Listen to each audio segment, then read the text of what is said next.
ఈరోజే శ్రావణ శుద్ధ పుత్రద ఏకాదశి. ఎంతో విశేషమైన ఈ కథను ఈరోజు విన్నా, చదివినా, చెప్పినా, వినిపించినా సకల శుభాలు కలుగుతాయి. జన్మల దోషాలు తొలగి కోటి జన్మల పుణ్యం వస్తుంది. మరి ఆ కథ ఏంటో ఇప్పుడు ఈ వీడియోలో తెలుసుకుందాం. ఈ కథ భవిష్యోత్తర పురాణంలోనిది. ఒకసారి పాండవాగ్రజుడైన ధర్మరాజు శ్రీకృష్ణుతో ఇలా పలికాడు: కృష్ణ, పరంధామ, దామోదర, జనార్దన, శ్రావణ మాసంలోని శుద్ధ ఏకాదశి పేరు ఏమిటి? ఆ ఏకాదశి మహత్యం ఏమిటి? దానికి సంబంధించిన విషయాలు దయచేసి వివరంగా చెప్పండి అని కోరాడు ధర్మరాజు. అప్పుడు శ్రీకృష్ణుడు ఇలా పలికాడు: ఓ ధర్మనందన, సమస్త పాపాలను నశింపచేసేది, సకల శుభాలను చేకూర్చేది అయినా ఒక కథను నీకు తెలియజేస్తాను. సావధానంగా విను అంటూ ఇలా చెప్పడం మొదలుపెట్టాడు. ఓ ధర్మరాజా, ఈ కథను విన్నంతనే వాజపేయ యాగం చేసిన మహాపుణ్యం కలుగుతుంది. పూర్వం ద్వాపరయుగం ప్రారంభమైనప్పుడు నర్మదా నదీ తీరంలో మాహిష్మతి అనే పేరుగల నగరం ఉండేది. ఆ నగరాన్ని అభిజిత్ అనే పేరుగల రాజు వంశపారపర్యంగా వచ్చిన ఆ రాజ్యాన్ని పరిపాలిస్తున్నాడు. ఆ మహారాజుకి పుత్ర సంతానం లేదు. సమస్త సంపదలు, సామ్రాజ్యం ఉన్నప్పటికీ అతనికి సుఖం లేకుండా పోయింది. లోకం తెలిసిన పురుషులకు పుత్ర సంతానం లేకపోతే ఈ లోకంలోనూ పరలోకంలో కూడా సుఖం ఉండదనే భావం ఉండనే ఉన్నది కదా. పుత్ర సంతానం కోసం ఆ మహారాజు దంపతులు చెయ్యని పూజ లేదు, వ్రతం లేదు, నోములు లేవు, దర్శించని పుణ్య ప్రదేశాలు లేవు, తీర్థయాత్రలు చాలానే చేశారు. అయినా సంతానం మాత్రం కలగలేదు. ఆ మహారాజుకి ముసలితనం వచ్చింది, కాని పుత్ర సంతానం మాత్రం కలగలేదు. తన ప్రజలను అన్ని విధాలా సుఖ పెట్టగలిగిన కుమారుడి కోసం మహారాజు ఎంతో ప్రయత్నం చేశాడు. కాని ఫలితం మాత్రం శూన్యం. వయసు పెరుగుతుంది, సంతానం లేదు అనే బాధ ఆ మహారాజును మరింత వేధిస్తుంది. ఈ సమయంలో మహారాజు ఒకరోజు తన మంత్రులను, పురోహితులను, రాజకీయ ఉద్యోగులను, ప్రజానిక మందలి ప్రధానమైన వారిని పిలిపించి పెద్ద సభ చేశాడు. వారందరితో మహారాజు ఇలా పలికాడు: మహాజనులారా, ఈ జన్మలో నేను తెలిసినంత వరకు ఎటువంటి పాపమూ చేయలేదు. రాజకీయ న్యాయానికి విరుద్ధంగా ధనము దోచుకోలేదు. అన్యాయపు సొమ్ము పాపాన్ని కలిగిస్తుందని నాకు తెలుసు. నేను ఎప్పుడూ బ్రాహ్మణుల ద్రవ్యాన్ని లేక దేవాలయాల ద్రవ్యాన్ని తీసుకోలేదు. దాచుకున్న ద్రవ్యం కాని, తాకట్టు పెట్టిన వస్తువులను కాని నేను ఎప్పుడూ అపహరించలేదు. ఇతరుల ద్రవ్యం అపహరించడం అనేక పాపాలకు కారణమవుతుంది. నేను నా రాజ్యంలోని ప్రజలను కన్న బిడ్డల వలె భావించి పరిపాలించిన సంగతి మీ అందరికీ కూడా తెలుసు. ప్రజలను ఏ విషయంలోనూ బాధ పెట్టలేదు. బంధు ప్రీతితో ఎవరినీ క్షమించి విడిచిపెట్టలేదు. రాజ్య పాలనలో తప్పు చేసిన వారిని శిక్షించకుండా ఉండడమే పెద్ద తప్పు. అలాగే ఏ తప్పు చేయని వారిని శిక్షించడమూ తప్పే. అలాగే బ్రాహ్మణులను, యోగ్యులను, మహాపురుషులను చక్కగా పూజించాను. నేను ఎల్లప్పుడూ ధర్మ సహితమైన మార్గాన్ని అనుసరించాను. అధర్మంగా ఎప్పుడూ ప్రవర్తించలేదు. ఈ విధంగా ధర్మపూరితమైన జీవితం గడుపుతున్న నాకు సంతానం లేకపోవడానికి కారణం ఏమిటి? ఈ విషయాన్ని మీరందరూ చక్కగా వివరించండి అన్నాడు రాజు. రాజు మాటలు విన్న పురోహితులు, అధికారులు, ప్రజలందరూ ఒకరి ముఖం ఒకరు చూసుకున్నారు. సభలోని వారంతా మహారాజుకు ఏ విధంగా మేలు చేయగలము అని పరస్పరం విచారణ చేశారు. వారిలో ఎవరికీ ఏ ఉపాయమూ తోచలేదు. అప్పుడు అందరూ కలిసి అరణ్యంలో మహా తపస్సంపన్నులు, భూత, భవిష్యత్, వర్తమాన కాలాలు మూడిటిని తెలుసుకోగలిగిన వారు ఉంటారు. వారిని అడిగి తెలుసుకుందాం, కర్తవ్యం నిర్వహిద్దాం అని భావించారు. ఈ విధంగా వారు మహా అరణ్యాలకు వెళ్లారు. అటూ ఇటూ తిరుగుతున్నారు. అరణ్యంలో తిరుగుతూ వెతుకుతున్న వారందరికీ రాజు యొక్క హితం మాత్రమే కోరుకునేవారు కాబట్టి కొంతకాలం గడవగాని వారికి లోమస మహర్షి ఆశ్రమం కనబడింది. ఆయన దర్శన భాగ్యం కూడా లభించింది. ఆ మహర్షి నిరంతరం ఘోర తపస్సులో మునిగి ఉంటారు. ఆయన ముఖార విందంలో చిదానందం చిందాడుతూ ఉంటుంది. ఆయన జీవితం దోషరహితమైనది. ఎందువల్ల అంటే ఆయనకు ఆహారంతో అవసరం లేదు. మనస్సును జయించినవాడు, కోపమనేదే లేదు. ధర్మస్వరూపం చక్కగా తెలిసినవాడు, సమస్త శాస్త్రాలని చివరి వరకు చూసినవాడు. ఆ మహాత్మునకు ఎంత వయసు ఉంటుందో ఎవరూ చెప్పలేరు. బ్రహ్మదేవుడికి పగలు పూర్తయిన వెంటనే అతని వెంట్రుక ఒకటి రాలిపోతుంది. ప్రతి మానవుడి శరీరంలోనూ 3,50,00,000 రోమాలు ఉంటాయని ప్రసిద్ధి. ఒక కల్పం గడిచిపోతున్నప్పుడు ఆయనకు ఒక వెంట్రుక రాలిపోతుంది. అందువల్లే ఆయనకి లోమసుడు అనే పేరు వచ్చింది. ఆయన భూత భవిష్యత్ వర్తమాన కాలాలు అన్నిటినీ చక్కగా తెలిసినవాడు. ఆ మహాపురుషుణ్ణి చూడ్డంతోనే సభికులందరూ మహా ఆనందాన్ని పొందారు. తమ సమస్య పరిష్కారమైనట్లే అని భావించారు. వినయ విధేయతలతో అందరూ అతనికి సాష్టాంగ నమస్కారం చేశారు. వారందరూ ఒకరితో ఒకరు మనం పూర్వకాలంలో చాలా మహాపుణ్యం చేసుకున్నాము, అందుకే ఈ మహర్షి దర్శనం లభించింది అని అనుకున్నారు. ఇక వారందరినీ చూసిన లోమస మహర్షి ఇలా పలికారు: మహాజనులారా, ఇంతమంది పట్టణవాసులు కలిసి ఈ విధంగా అరణ్యానికి ఎందుకు వచ్చారు? నన్ను చూడగానే మీ అందరి ముఖాలు వికసించాయి. మీ అందరూ ఒకరితో ఒకరు మాట్లాడుకుంటున్నారు. నన్ను చూడగానే మీ అందరికీ ఆనందం కలగడమనేది సహజమే. మీ ఆనందంలో మీరు సమయాన్ని వృధా చేయకండి. వచ్చిన పని ఏమిటో వివరంగా తెలియచేయండి. సందేహం వద్దు. మీ అందరికీ ఏది హితమో అది నేను చేయగలను. మా వంటి వారు జన్మ ఇతరులకు ఉపకారం చేయడం కోసమే ఉంటుంది కనుక సందేహించకుండా మీరు ఎందుకు వచ్చారో తెలియచేయండి అన్నాడు. అప్పుడు వారందరూ మహర్షితో ఇలా పలికారు: మహర్షి, మాకు ఒక పెద్ద ధర్మ సందేహం కలిగింది. దాన్ని తీర్చుకోవడం కోసం మీ పాద పద్మాల దగ్గరికి చేరుకున్నాము. మీరు బ్రహ్మదేవుని కంటే గొప్పవారు, శ్రేష్ఠులు. ఈ లోకంలోనే మీ వంటి వారు లేరు. మేము ఒక పని మీద ఈ అరణ్యానికి వచ్చాము. మా అదృష్టం నీ దర్శన భాగ్యం లభించింది. మా దేశాన్ని పరిపాలించే అభిజిత్ రాజుకు ప్రస్తుతానికి సంతానం లేదు. మేమందరం మా మహారాజు యొక్క ప్రజలమే. మా మహారాజు గారు మమ్మల్ందరినీ పుత్ర వాత్సల్యంతోనే పరిపాలిస్తున్నారు. కుమారుడు లేరు అనే బాధ ఆయనకు ఎక్కువగా ఉంది. ఆయన దుఃఖం మాకు దుఃఖాన్ని కలిగించింది. మా మహారాజు యొక్క దుఃఖాన్ని నివారించడం కోసమే మేమందరం అరణ్యంలో తిరుగుతున్నాం. ఇంతలో మా భాగ్యం కొద్దీ మీ దర్శనం మాకు లభించింది కనుక మా కోరిక తప్పక నెరవేరుతుంది. మా మహారాజు సంతానవతులు కావడానికి ఉపాయాన్ని అనుగ్రహించండి అని ప్రార్థించారు. రాజపరివారం యొక్క ప్రార్థనని ఆలకించిన మహర్షి 2 గడియల కాలం జ్ఞాన సమాధియందు ఉండి తరువాత వాళ్ళందరికీ ఇలా చెప్పాడు: మీ మహారాజు పూర్వజన్మలో చేసిన పాపం అంతా ఇంతా కాదు. అతను దరిద్రమైన జీవితాన్ని గడిపాడు. ధన సంపాదన కోసం వ్యాపారం ప్రారంభించాడు.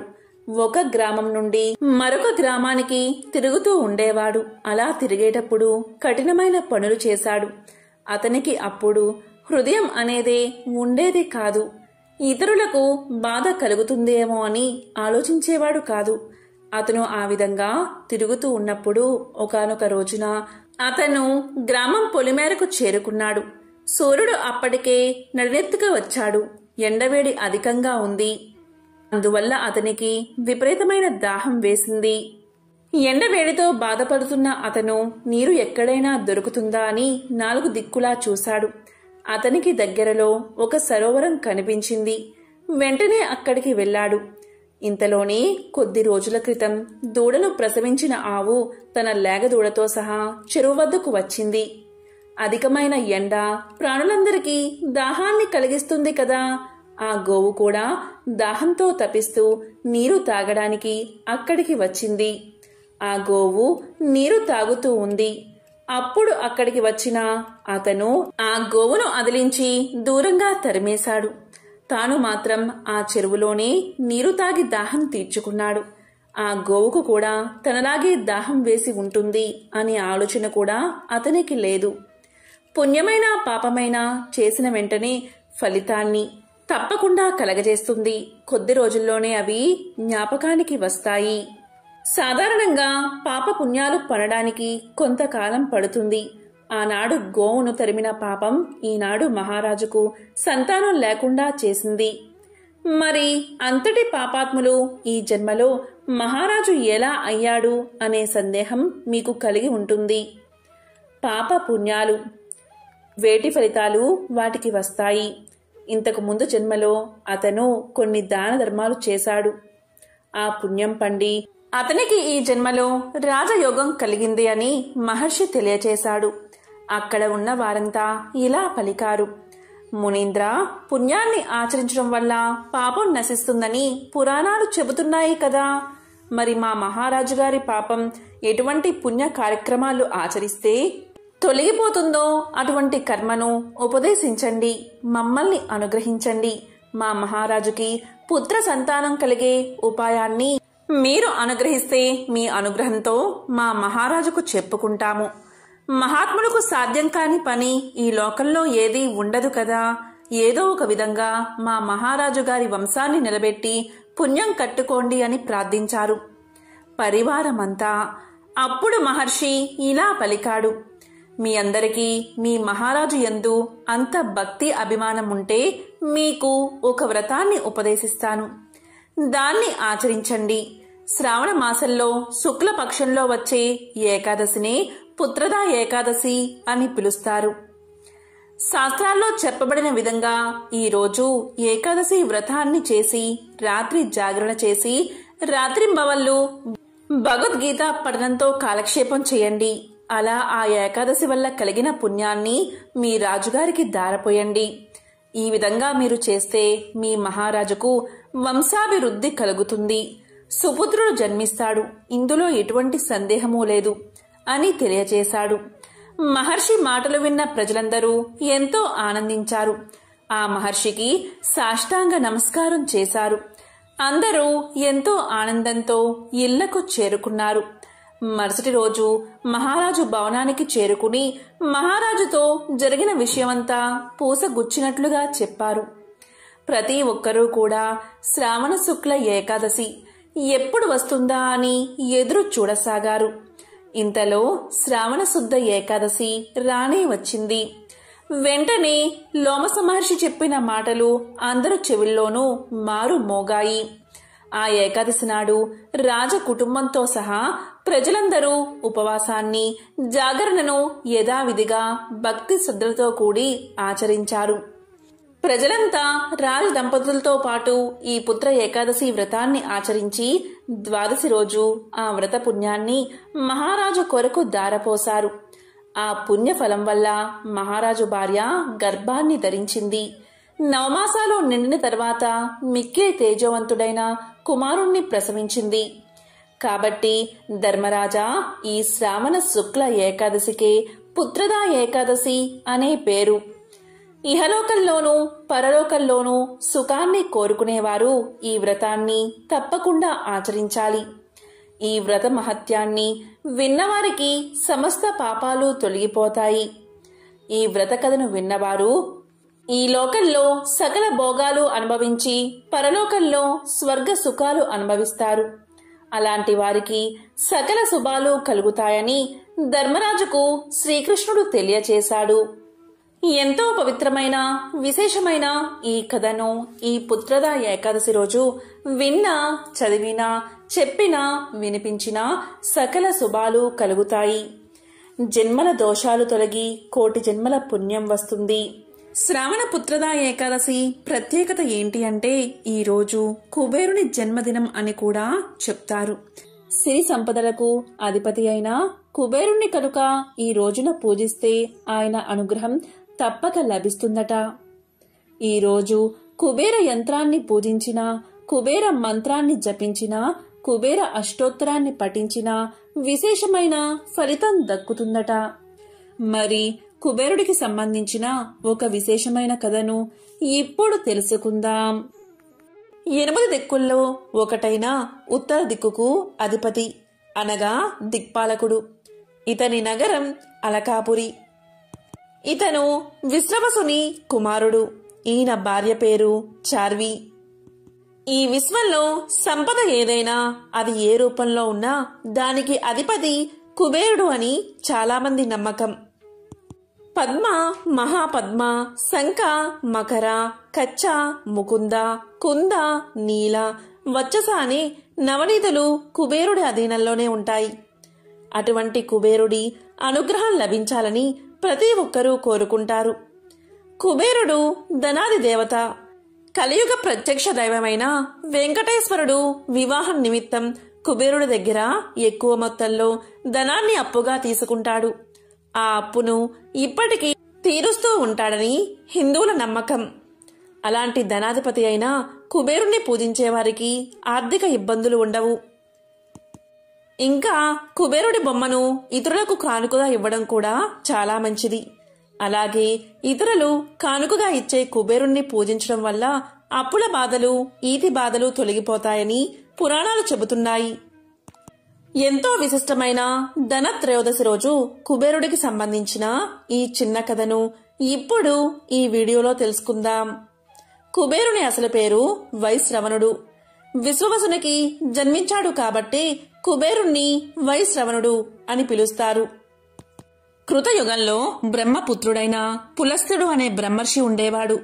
ఈయన మేరు పర్వత ప్రాంతాన ఉన్న తృణబిందుని ఆశ్రమంలో నివసిస్తూ వేదాధ్యయనం చేస్తూ నిష్ఠతో తపస్సు చేసుకునేవాడు. అందమైన ప్రకృతి సంపదతో విలసిల్లే ఆ ప్రదేశంలో విహారం కోసం దేవకన్యలు, ఋషికన్యలు, రాజర్షి కన్యలు తదితరులు విహారం కోసం వచ్చేవారు. పులస్త్యుడికి వీరి వల్ల తరచూ తపోభంగం కలుగుతూ ఉండేది. అందువల్ల వారిని అక్కడికి రాకుండా కట్టడి చేయడానికి వారిని ఆ ప్రదేశానికి రావద్దని, ఒకవేళ ఎవరైనా వచ్చి తన్ని చూస్తే గర్భం దాలుస్తారని శాపం పెడతాడు. ఈ శాపం గురించి తెలియని తృణబిందుని కూతురు ఒకనాడు ఆశ్రమంలో ప్రవేశించి పులస్త్యుణ్ణి చూడడం తటస్థించింది. వెంటనే గర్భం దాల్చింది. భయాందోళనతో, ఆశ్చర్యంతో తండ్రి దగ్గరకు వెళ్లి తలవాల్చి నిల్చుంది. ఆయన తన దివ్య దృష్టితో జరిగింది గమనించి ఆమెను పులస్త్యుని వద్దకు తీసుకువెళ్లి ఆమెను స్వీకరించాల్సిందిగా కోరాడు. అందుకు పులస్త్య బ్రహ్మ అంగీకరించాడు. వీరిద్దరికీ పుట్టిన కుమారుడే విశ్రవసుడు. ఆ విశ్రవసుడి కుమారుడే కుబేరుడు. మరొక కథ ప్రకారం శ్రీ శివపురాణంలో సూత మహర్షి సౌనకాది మునులకు ఈ విధంగా తెలియచేశాడు. పూర్వం కాంపిల్య నగరంలో యజ్ఞదత్తుడు, సోమిదమ్మ అనే బ్రాహ్మణ దంపతులు ఉండేవారు. వేదాంగాలు, శాస్త్ర పురాణాలు అన్నిటిలో ప్రావీణ్యత ఉన్న యజ్ఞదత్తుడు రాజాదరణ పొంది రాజగురువుగా నియమించబడ్డాడు. వీరి ఏకైక సంతానం గుణనిధి. అతను చెడు సావాసాల వల్ల జూదానికి బానిసై ఆ జూద క్రీడ కోసం దొంగతనాలు కూడా చేయడం మొదలుపెట్టాడు. తల్లైన సోమిదమ్మకి ఇవన్నీ తెలిసినా గారాబంతో మందలించకపోగా భర్తకు ఈ విషయాలు తెలిస్తే ఎక్కడ కోప్పడతాడో అన్న భయంతో మౌనం వహించేది. యజ్ఞదత్తుడు రాజమందిరంలో కార్యకలాపాలలో నిమగ్నమై కొడుకును పట్టించుకునేవాడు కాదు. ఎప్పుడైనా కొడుకు గురించి భార్యను వాకబు చేస్తే ఆవిడ పుత్ర ప్రేమతో చదువుకోవడానికి గురువుగారి వద్దకు వెళ్లాడనో, గుడికి వెళ్లాడనో అబద్ధం చెప్పి భర్తను మభ్యపెట్టేది. దానితో గుణనిధికి అడ్డు అదుపు లేక ఇంటిలో నగలన్నీ దొంగలించి మరీ జోదమాడి ఓడిపోతూ ఉండేవాడు. అలా తన తండ్రికి రాజుగారిచ్చిన వజ్రపు ఉంగరాన్ని కూడా జూదంలో పెట్టి ఓడిపోయాడు. ఆ ఉంగరం గెలుచుకున్న వ్యక్తి అనుకోకుండా యజ్ఞదత్తుని కంట పడటం, యజ్ఞదత్తుడు ఆ ఉంగరం తనదని గుర్తించి అతన్ని నిలదీయడం, అతను జూదంలో గురునిధి వద్ద గెలుచుకున్నానని చెప్పడంతో యజ్ఞదత్తుని నోట మాట రాలేదు. ఆ రోజుదాకా కొడుకు ఏమి చేస్తున్నది తనకు తెలియని పరిస్థితిలో ఉన్నందుకు సిగ్గుపడుతూ భార్య బిడ్డల మీద కోపంతో ఇంటికి వెళ్లి కొడుకు చెడు సావాసాలకు లోనైన విషయం తన వద్ద దాచినందుకు భార్యను మందలించాడు. ఇంతలో జరిగిన విషయం తెలుసుకున్న గుణనిధి ఇంటికి వచ్చే సాహసం చేయలేకపోయాడు. తన మిత్రులెవరూ కూడా తనకి తల దాచుకోవడానికి సహకరించలేదు. చెంతనే ఉన్న గౌతమి నది దాటి పక్క ఊరు చేరుకున్నాడు. ఆ రోజు మహాశివరాత్రి కావడంతో ఊరి చివర ఉన్న శివాలయంలో భక్తులు నైవేద్యాలు సమర్పించి తమ శక్తి కొలది జాగారాలు చేసి మెల్లిగా నిద్రలోకి జారుకున్నారు. జనాలంతా పడుకున్నారని నిర్ధారించుకున్నాక ఆకలితో ఉన్న గుణనిధి శివుడికి అర్పించిన ప్రసాదాలను తీసుకుని తిందామని గర్భగుడిలోకి వెళ్లాడు. చీకటిలో ఏమీ కనిపించక తన పై వస్త్రాన్ని చించి వత్తిగా చేసి అక్కడ ఉన్న నూనెతో దీపాన్ని వెలిగించాడు. ఆ వెలుతురులో ప్రసాద పాత్రలు కనిపించేసరికి ఆనందంతో వాటిని తీసుకుని బయటికి నడుస్తూ ఉండగా గుడిలో నిద్రిస్తున్న ఒక భక్తుడి కాలు తగిలి నందీశ్వరుని మీద పడి తల పగిలి చనిపోయాడు గుణనిధి. ఊరి నుండి పారిపోతూ పవిత్రమైన గౌతమి స్నానం, తిండి దొరకనందున ఉపవాసం, వెలుతురు కోసం శివాలయంలో వెలిగించిన దీపం, ప్రసాదాల కోసం చేసిన సగం జాగారం, ఇవన్నీ అనుకోకుండా చేసిన శివరాత్రి పర్వదినం నాడు చేసి మరణించడం వల్ల గుణనిధికి కైలాస ప్రాప్తి లభించింది. అందుకని జన్మానికో శివరాత్రి అని అంటారు పెద్దలు. కైలాస ప్రాప్తి పొందిన గుణనిధి ఈ జన్మలో విశ్రవణునికి కుమారుడుగా వైశ్రవణుడిగా పుట్టారని పురాణాలు తెలియచేస్తున్నాయి. వైశ్రవణుడిగా పుట్టిన కుబేరుడు మహాశివుడు గురించి గాలిని పీల్చకుండా 1000 సంవత్సరాల పాటు ఘోరమైన తపస్సును ఆచరించాడు. ఈశ్వర అనుగ్రహం పొందడానికి కాశీ నగరానికి వచ్చి గంగా తీరంలో తీవ్రమైన తపస్సు చేశాడు కుబేరుడు. అతని కఠోర తపస్సుకు మెచ్చిన శంకరుడు పార్వతీ సమేతంగా ప్రత్యక్షమయ్యాడు. పరమేశ్వరుని అమిత ప్రకాశాన్ని చూడలేక వైశ్రవుడి కళ్ళు మూతలు పడ్డాయి. దీంతో మహాశివుని పాదాలను దర్శించుకోవడానికి తనకు చూపు ప్రసాదించమని అతన్ని వేడుకున్నాడు. అర్ధనారీశ్వరుడైన శివుణ్ణి దర్శించి పక్కనే ఉన్న అమ్మవారిని చూడ్డంతో అసూయపడ్డాడు కుబేరుడు. నిరంతరం అమ్మ శివుని వెంట ఉండడాన్ని చూసి అసూయపడి కుటిల మనస్సుతో ఆమె వంక చూశాడు. దీన్ని గ్రహించిన పార్వతీదేవి, ఏ కంటితో నన్ను వంకరగా చూశావో ఆ కన్ను పోతుందని వైశ్రవణుణ్ణి శపించింది. దీంతో ఎంతో బాధపడి పశ్చాత్తాపపడి వైశ్రవణుడు శివపార్వతులను వేడుకోవడంతో తన శాపానికి తిరుగులేదని, కన్ను తెల్లగా కమిలిపోయినట్లు కనిపిస్తూ కురిపిగా ఉన్న అతనిని కుబేరుడు అనే పేరుతో పిలుస్తారని ఆమె తెలియచేసింది. అసూయ అనేది ఎలాంటి వారికైనా మహాప్రమాదకారి అనే సందేశాన్ని ఇవ్వడానికి తను అలా చేశానని జగదంబ చెబుతుంది. ఆ తర్వాత పార్వతీ పరమేశ్వరులు వైశ్రవణుడు అంటే కుబేరుణ్ణి ఆశీర్వదించి నవనిధులకు అధిపతిని చేశారు. అంతేకాకుండా గుహ్యకులకు, యక్షులకు, కిన్నెరులకు, కింపురుషులకు కుబేరుడే అధినాయకుడు. కైలాసానికి సమీపంలోని అలకానగరం రాజధాని అవుతుంది కాబట్టి వైశ్రవణుణ్ణి శివుడు ఆజ్ఞాపిస్తాడు. పరమేశ్వరుని ఆజ్ఞ ప్రకారం దేవశిల్పి అయిన విశ్వకర్మ అలకాపురిని సర్వాంగ సుందరంగా తీర్చిదిద్దుతాడు. ఈ విధంగా అలకాపురి కుబేరుడికి నివాస స్థానమైంది. మంగళగౌరి వ్రత కథ. పూర్వకాలంలో కృతయుగంలో దేవతలు రాక్షసులు కలిసి అమృతం కోసం క్షీరసాగర మదనం చేసే సమయంలో అమృతానికి ముందు అగ్ని జ్వాలలు కక్కుతూ కాలకూట విషయం పుట్టుకొచ్చింది. దాన్ని చూసి భయకంపితులైన దేవదానవులు పరమేశ్వరుణ్ణి శరణుజొచ్చారు. ఆ సమయంలో పరమేశ్వరుడు మందహాసంతో చిరునవ్వు నవ్వి, ఇప్పుడు నేనేం చెయ్యను అన్నట్లు పార్వతి వైపు చూశాడు. ఆ సర్వమంగళ స్వరూపిణి అయిన జగన్మాత భర్త చూపులోని ఆంతర్యం ఏమిటో గ్రహించింది. దేవతలైనా దానవులైనా మానవులైనా మన భక్తులే కదా. మన బిడ్డలకు ఆపద కలిగినప్పుడు మనం కాక వేరెవరు రక్షిస్తారు అని భావించి నిరంతరం స్త్రీల సౌభాగ్య సంపదను కాపాడే ఆ సర్వమంగళ స్వరూపిణి తన మాంగల్య సౌభాగ్యంపై ప్రగాఢ విశ్వాసం ఉంచి లోక వినాశానికి కారణభూతమైన ఆ భయంకర కాలకూట విషాన్ని తన భర్త మింగేందుకు అనుమతి ఇచ్చింది అని పురాణాలు చెప్తున్నాయి. అటువంటి కరుణామూర్తి పార్వతీదేవి. అలాంటి సర్వమంగళ స్వరూపిణి అయిన భవానీ మాతను కొత్తగా పెళ్లైన స్త్రీలు శ్రావణమాసం తొలి మంగళవారంతో మంగళగౌరీ వ్రతాన్ని విధిగా ప్రారంభించి 5 సంవత్సరాలు దీక్షగా ఆచరిస్తారు. అలా ఈ వ్రతాన్ని చేపట్టిన స్త్రీలపై శ్రీ మంగళగౌరీ కటాక్షంతో వైధవ్య బాధలు లేకుండా వారి జీవితాంతం సర్వ సౌఖ్యాలతో గడుపుతారు.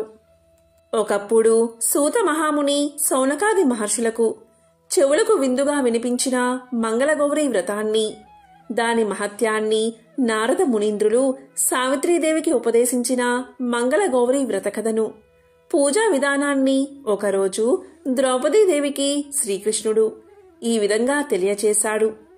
పార్వతీదేవికి మరొక పేరే మంగళగౌరి. శ్రావణ మాసంలో వచ్చే 4 మంగళవారాలు మంగళగౌరి అయిన పార్వతీదేవిని పూజించాలి. పసుపు, కుంకుమ, పూలు, సుగంధాది మంగళ ద్రవ్యాలలోనూ ఆవునేతితో ప్రకాశించే జ్యోతిలోనూ మంగళగౌరి కొలువై ఉంటుంది. త్రిపురాసురుణ్ణి చంపడానికి వెళ్లే ముందు ఈశ్వరుడు గౌరీదేవిని పూజించి విజయాన్ని సాధించాడు. ఆమెను పూజించడం వల్లే కుజుడు మంగళవారానికి అధిపతి అయ్యాడు. మను వంశజుడైన మండోరుడు అనే రాజు గౌరీదేవి వ్రత ప్రభావం వల్లే చాలా కాలం భూలోకంలో సర్వ సంపదలతో రాజ్యమేలాడు. అటువంటి గౌరీదేవిని పూజించి వైధవ్యాన్ని తొలగించుకుని అదృష్టవంతురాలైన ఒక స్త్రీ గురించి చెప్తాను, శ్రద్ధగా విను అంటూ శ్రీకృష్ణుడు ఇలా చెప్పడం ప్రారంభించాడు. చాలా కాలం క్రితం జైపాలుడు అనే రాజు మాహిష్మతి నగరాన్ని పాలించేవాడు. భోగభాగ్యాలు ఎన్ని ఉంటేనేం ఆయనకు సంతానం కలగలేదు. ఆ దంపతులకు అదే దిగులు. ఎన్ని నోములు నోచినా, ఎన్ని దానాలు చేసినా ఫలితం శూన్యం. చివరికి ఆ పరమేశ్వరుడికి ఆ మహారాజు దంపతులపై కరుణ కలిగినది. పరమేశ్వరుడు ఒకరోజు సన్యాసి రూపంలో జైపాలుడి నగరానికి వచ్చి అంతఃపురం బయట ద్వారం వద్ద నిల్చుని భవతి భిక్షాందేహి అని పలికాడు. జైపాలుడి భార్య బంగారు పల్లెల్లో అన్నీ సమకూర్చుకుని భిక్ష వేసేందుకు వచ్చే లోపలే ఆ సన్యాసి వెళ్లిపోయాడు. ఈ విధంగా 3 రోజులు జరిగింది. జరిగిందంతా భర్తకు వివరించింది. రేపు ఆ సన్యాసి వచ్చే ముందే నీవు సిద్ధంగా ఉండమని జైపాలుడు భార్యకు తెలియచేశాడు. మరుసటి రోజు సన్యాసి రావడం, మహారాణి బంగారు పల్లెంతో సహా భిక్ష వేయబోవడం జరిగింది. కాని ఆ సన్యాసి ఆ భిక్షను స్వీకరించగా, మీకు సంతానం లేని కారణంగా నీ చేతి భిక్షను నేను స్వీకరించను అని పలికాడు. దీంతో జైపాలుడి భార్య ఇలా అన్నది, అయితే మహాత్మా, సంతానం కలిగే మార్గాన్ని ఉపదేశించండి అని వేడుకుంది. అప్పుడు ఆ సన్యాసి రూపంలో ఉన్న ఈశ్వరుడు, అమ్మా, నేను చెప్పబోయేది నీ భర్తకు తెలియచెయ్యి, నీ కోరిక నెరవేరుతుంది అని ఇలా చెప్పసాగాడు. నీ భర్తను నీల వస్త్రాలు ధరించి నీలం రంగు అశ్వాన్ని అధిరోహించి ఒంటరిగా నగరం తూర్పు దిక్కుకు వెళ్లమను. అక్కడ అరణ్యంలో అతని నీలాశ్వం ఎక్కడ అలసటతో కింద పడుతుందో అక్కడ దిగి తవ్వమను. ఆ తవ్వకం నుంచి ఒక స్వర్ణ దేవాలయం బయటపడుతుంది. ఆ స్వర్ణ దేవాలయంలో ఉండే అమ్మవారిని శ్రద్ధాభక్తులతో పూజిస్తే ఆమె మీకు సంతానాన్ని ఇస్తుంది అని చెప్పి వెళ్లిపోయాడు ఆ సన్యాసి రూపంలో ఉన్న శివుడు. ఈ విషయమంతా జైపాలుడి భార్య భర్తకు చెప్పి సన్యాసి చెప్పినట్లు చెయ్యమని కోరింది. ఇక జయపాలుడు నీలం రంగు అశ్వాన్ని అధిరోహించి అరణ్యంలో ప్రయాణం చేశాడు. ఒక ప్రదేశంలో అతని నీలాశ్వం అలసటతో కింద పడిపోయింది. దీంతో జైపాలుడు అశ్వం పడిన చోట తవ్వగా ఒక స్వర్ణ దేవాలయం బయటపడింది. అప్పుడు జైపాలుడు స్వర్ణ దేవాలయంలో ఉన్న అమ్మవారిని ప్రార్థించాడు. ఇక జైపాలుడి భక్తికి మెచ్చి అమ్మవారు సాక్షాత్కరించి ఏం కావాలో కోరుకోమన్నారు. అప్పుడు జైపాలుడు తనకు సంతానం కావాలి అని కోరుకున్నాడు. అప్పుడు అమ్మవారు ఇలా పలికింది, వైదవ్యం కల కన్య కావాలా లేక అల్పాయుష్కుడు సజ్జనుడు అయిన కుమారుడు కావాలా కోరుకో అని అడిగింది. అప్పుడు ఆ మహారాజు పితృదేవతలను ఉద్ధరించేందుకు కుమారుడే కావాలని కోరుకున్నాడు. అప్పుడు ఆ దేవి తన పక్కన ఉన్న గణపతి దగ్గర ఉన్న మామిడి చెట్టు మీది ఫలాన్ని నీ భార్యకు ఇవ్వు అని చెప్పి అంతర్ధానమైపోయింది. ఇక జైపాలుడు ఆశ కొద్దీ ఆ వృక్షానికున్న పళ్ళన్నీ కోసాడు. కాని అన్నీ మాయమైపోయి ఒక్కటే మిగిలినది. గణపతికి అలా కోసేసరికి కోపం వచ్చి, ఈ చర్య వల్ల నీకు జన్మించే కుమారుడు 16వ ఏట సర్పం బారిన పడి మరణిస్తాడని శపించాడు. జైపాలుడు ఆ ఒక్క మామిడి పండును తీసుకుని తన భార్యకు ఇచ్చాడు. అది తిన్న కొంతకాలానికి జైపాలుడి భార్య గర్భాన్ని ధరించింది. తరువాత 9 మాసాలు నిండిన తర్వాత ఒక పుత్రుణ్ణి కన్నది. ఆ బాలుడికి శివుడు అని నామకరణం చేశారు. ఆ బాలుడు పుట్టిందే తడువుగా యమభటులు వచ్చి ఆ శిశువును తీసుకుని పోతూ ఉన్నారు. అది చూసిన తల్లి ఇలా పలికింది, నాయనలారా, బిడ్డ పుట్టాడు కాని పురుటిముచ్చట తీర్చలేదు. పురుడైన తరువాత వీణ్ణి మీరు తీసుకుపోదురుగాని అని బతిమాలింది. దీంతో యమభటులు యమలోకానికి వెళ్లిపోయారు. పురుడు పూర్తయింది. యమభటులు మరలా వచ్చారు. మరలా ఆమె ఇలా పలికింది, నాయనలారా, బిడ్డ అడుగులు చూసి మేము ఆనందించిన తర్వాత తీసుకుని పోవచ్చు. నా మనవి ఆలకించండి అని కోరింది. దీంతో యమభటులు మళ్ళా వెళ్లిపోయారు. ఆ బాలుడు దినదిన ప్రవర్ధమానంగా పెరుగుతూ ఉన్నాడు. బారసాల పూర్తయింది. ఒకరోజు తన పుత్రుడికి అభ్యంగ స్నానం చేస్తూ ఉండగా యమభటులు వచ్చారు.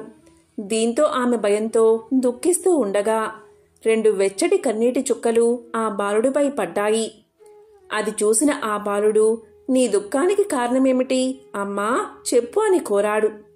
అప్పుడు ఆమె పొంగి పొర్లుకుని వస్తున్న దుఃఖాన్ని ఆపుకోలేక బావురమని ఏడుస్తూ అంతవరకు యమభటులకు తనకు జరిగిన సంభాషణంతా చెప్పి, ఇక ముందు ఎలా కాపాడుకోవాలో తెలియక బాధపడుతున్నాను అని సమాధానం చెప్పింది. అది చూసిన ఆ బాలుడు తల్లికి ధైర్యం చెప్పి, అమ్మా, నాకు మావయ్యను తోడొసుగుము, నేను మావయ్యతో కలిసి కాశీకి వెళ్లి వస్తాను అని చెప్పాడు. అందుకు ఆమె అంగీకరించి తన అన్నను కొడుకుకు తోడిచ్చి కాశీకి పంపుతూ పుత్ర ప్రేమను ఆపుకోలేక ఏడుస్తూ ఉంది. అప్పుడు ఆ బాలుడు ఒక తులసి మొక్కను పాతి తల్లికి దాన్ని చూపించి దాని బాగోగులను బట్టి తన యోగక్షేమాలను గ్రహించవలసింది అని చెప్పి మేనమామతో కాశీకి పయనమైపోతూ ఉన్నాడు. వారు అలా వెళ్తూ వెళ్తూ మార్గ మధ్యలో ప్రతిష్టానపురం చేరుకున్నారు. అక్కడ ఒక చక్కని పూలతోట వీరికి కనిపించగా అందులో బస చేశారు. అక్కడ కొందరు కన్యలు పూలు కోసుకుంటూ ఉన్నారు. వారిలో సుశీల అనే కన్య మరొక కన్యతో గొడవ పడగా ఆ కన్య సుశీలను ముండా రండా అంటూ కోపంతో దుర్భాషలాడింది. అప్పుడు సుశీల, మా అమ్మగారు మంగళగౌరి వ్రతం చేస్తుంది కాబట్టి మా కుటుంబంలో ఎవరు ముండలు రండలు ఉండరు అంది కోపంతో. అంతవరకు కోసిన పూలను నేలమీదకి విసిరేసింది. అయితే ఆశ్చర్యంగా కింద పడ్డ పూలన్నీ చెట్ల మీదకు చేరిపోయాయి. జైపాలుడు కుమారుడైన శివుడు అతని మేనమామ ఇదంతా జరిగేటప్పుడు అక్కడే ఉన్నారు. తన మేనల్లుడు అల్పాయుష్కుడు అన్న సంగతి అతనికి తెలుసు. మా ఇంట్లో ముండలు రండలు ఎవరూ ఉండరు. మా అమ్మ శ్రావణ మంగళగౌరి వ్రతాన్ని చేస్తూ ఉంటుంది అన్న సుశీల మాట వినేసరికి శివుడు సుశీల మహత్యాన్ని పొగిడి, ఈమె నా భార్య అయితే ఎంత బాగుండునో కదా అని లోలోపల అనుకున్నాడు. ఆ పక్కనే ఉన్న అతని మేనమామ ఆ విషయాన్ని గ్రహించి కాశీకి ప్రయాణం చేసేవారికి కాంతాకాంక్ష తగదని మందలించాడు. అంతలో ఆ బాలికలు తోట విడిచి తమ తమ గృహాలకు వెళ్లిపోయారు. సుశీలను శివుడికిచ్చి వివాహం జరిపిస్తే అతనికి తప్పకుండా మంగళగౌరీదేవి అనుగ్రహం లభించి పరిపూర్ణ ఆయుష్యుడు అవుతాడని భావించాడు మేనమామ.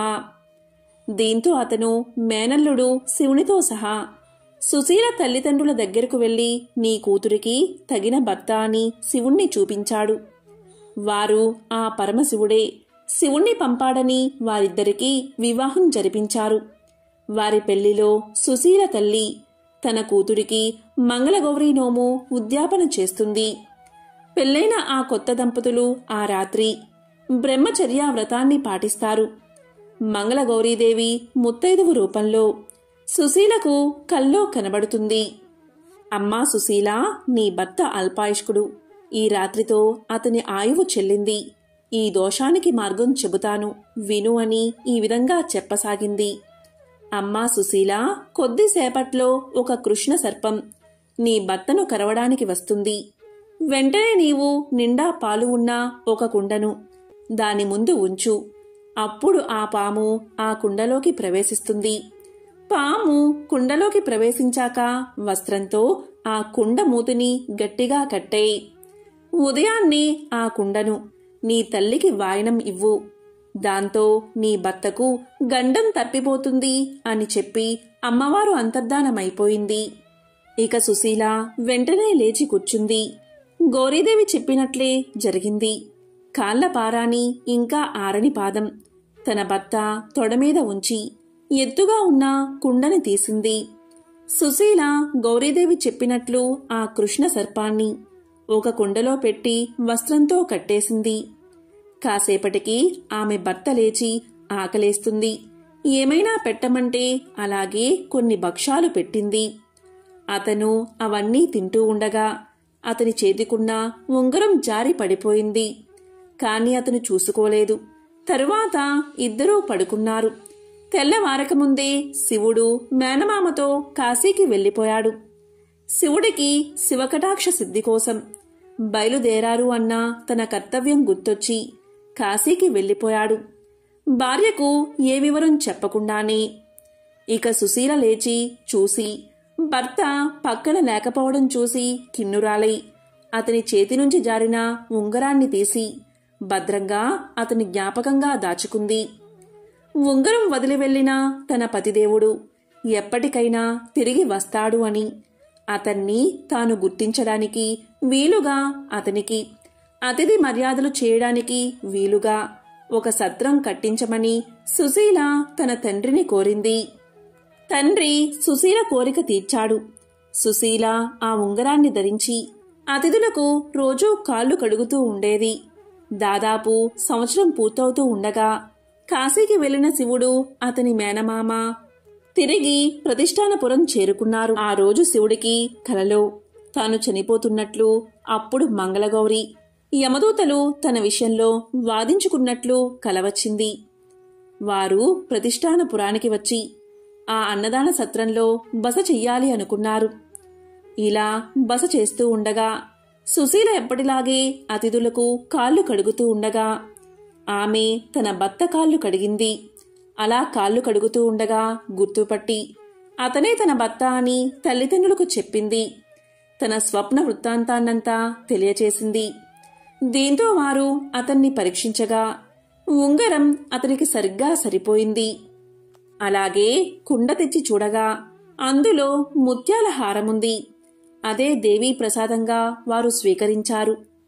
దైవకల్పం వల్ల ఆ కాళ్ల పారాని ఆరని కాలిగుర్తు అతని తొడమీద కనిపించింది. శివుడు కూడా తాను ఎందుకిలా వెళ్లాడో వివరించాడు. అప్పుడు శివుడు భార్యతో కలిసి ఎంతో సంతోషంగా తన తల్లిదండ్రుల ఇంటికి బయలుదేరాడు. అప్పుడు సుశీల పుట్టింట్లో మంగళగౌరి నోమునొచ్చుకుని భర్తతో కలిసి అత్తామామల ఊరు వచ్చింది.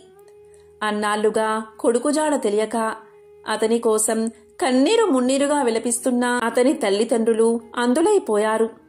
ఇక సుశీల మంగళగౌరి నోములో నోచిన కాటుక అత్తామామల కళ్లకు పెట్టగాని వారికి తిరిగి చూపు వచ్చింది.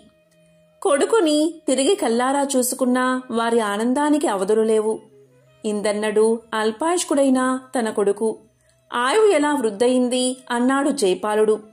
దానికంతా కారణం తాను నోచిన నోమే అని, మంగళగౌరీదేవి కృపే అని తన స్వప్న వృత్తాంతాన్ని సుశీల తెలియచేసింది. పుణ్యం కొద్దీ పురుషుడు అన్నారు. ఆ పురుషుడికి మంచి ఆయుష్ లేకపోయినా అతన్ని చేసుకున్నా భార్య చేసిన పుణ్య కార్యాల వల్ల పూజా విధానం వల్ల అతనికి మేలే జరుగుతుంది అన్న విషయం వెల్లడి అవుతుంది. కాబట్టి ఓ ద్రౌపది, మంగళగౌరి వ్రత ప్రసాదంతో వైదవ్యం లేకుండా చేసుకోవచ్చు అని శ్రీకృష్ణుడు తెలియచేశాడు.